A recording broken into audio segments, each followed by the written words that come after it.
Bonjour à tous, continuons la découverte de nouveaux logiciels avec Tenorshare 4 DDIG qui permet de récupérer un fichier supprimé définitivement, un fichier Word, PDF, Excel ou autre son vidéo. Alors voici comment se présente le logiciel quand vous l'ouvrez. Vous avez directement un aperçu des différents lecteurs et périphériques que vous avez, lecteurs et partitions bien évidemment.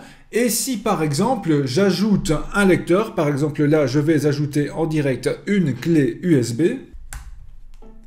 voilà, il détecte et ainsi ma clé USB apparaît ici aussi.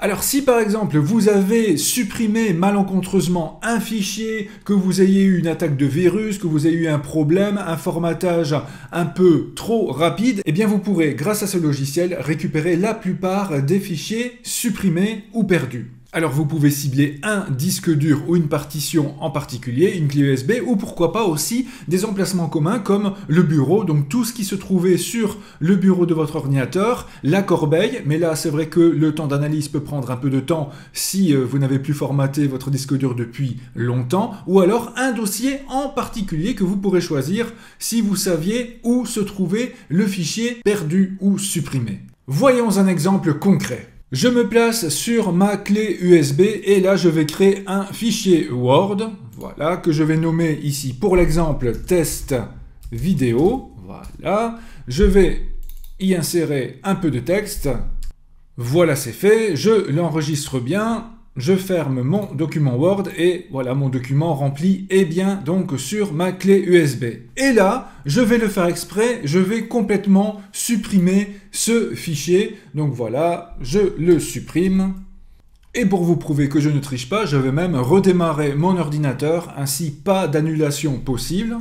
Voilà, c'est fait, je suis de retour et ma clé USB est donc bien vide. Je vais donc aller maintenant sur le logiciel. Et là, je vais donc cibler ma clé USB. Je la sélectionne, puis je clique sur Commencer.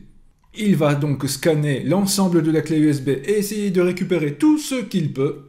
Alors, il est toujours en train de tout scanner en profondeur et on voit qu'il a déjà retrouvé 144 fichiers, sans doute précédemment supprimés. Et donc, je vais aller dans les fichiers supprimés et là, qu'est-ce que je vois directement? Eh bien, il a déjà mon test vidéo qui est ici un docx.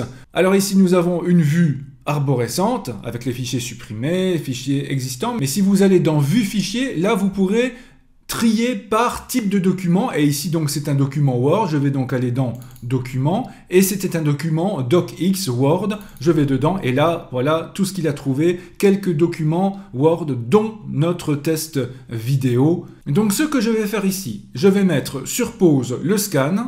Là, il nous explique comment il trie les différents fichiers trouvés entre les fichiers supprimés accidentellement ou alors un fichier qui est manquant alors qu'il devrait être là. Il fait le tri, donc voilà, c'est compris. Et maintenant, je peux donc cocher ici test vidéo. On voit qu'il a donc un certain poids. Je vais cliquer ensuite sur récupérer. Et là, il me demande où l'enregistrer. Donc là, par exemple, je vais le mettre sur mon disque C, je vais le mettre dans un nouveau dossier que je vais nommer récup. Voilà, récupérer, c'est parti. Donc c'est fait, il a récupéré. Donc je suis bien sur mon disque C dans le dossier récup. Voilà, quelques sous-dossiers, tous les fichiers, documents. Et là, dans mon docx, j'ai bien mon test vidéo que je peux ouvrir maintenant. Et voilà, j'ai bien récupéré mon document avec le texte que j'ai inséré tout à l'heure et c'est bien un document que j'avais totalement supprimé. Il est donc parvenu à le récupérer. C'est assez miraculeux, avouez-le.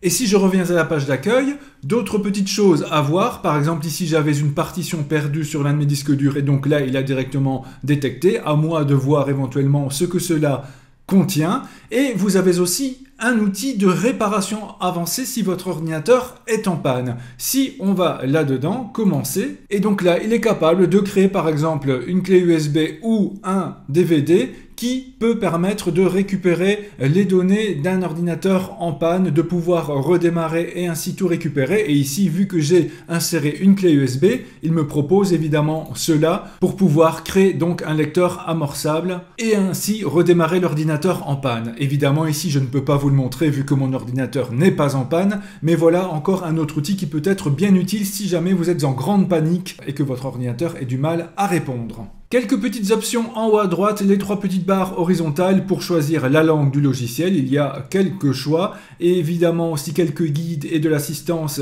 pour avoir des tutoriels beaucoup plus pointus, le centre d'aide et éventuellement aussi trouver les mises à jour. Si vous suivez le lien de la description, vous atterrirez là où vous pouvez télécharger une version d'essai gratuite du logiciel et donc là il pourra récupérer une certaine quantité limitée de documents, mais voilà, si ce n'est qu'un petit document, eh bien ce sera largement suffisant. Sinon vous pouvez acheter sa version complète et là vous pouvez choisir une licence d'1 mois, d'1 an ou une licence à vie et vous voyez qu'il n'y a pas une grande différence de prix entre les différentes licences, donc autant prendre celle à vie, ainsi vous êtes assuré pour l'avenir quoi qu'il arrive avec vos ordinateurs. Je dois préciser qu'il est donc disponible pour Windows mais également pour Mac et si vous revenez dans le logiciel vous voyez aussi qu'il y a une variante qui permet de récupérer les données des appareils iOS. Eh oui! Donc vous voyez c'est très simple et efficace, j'espère encore vous avoir fait découvrir quelque chose de bien sympa. Merci d'avoir vécu cette vidéo avec moi, à très bientôt!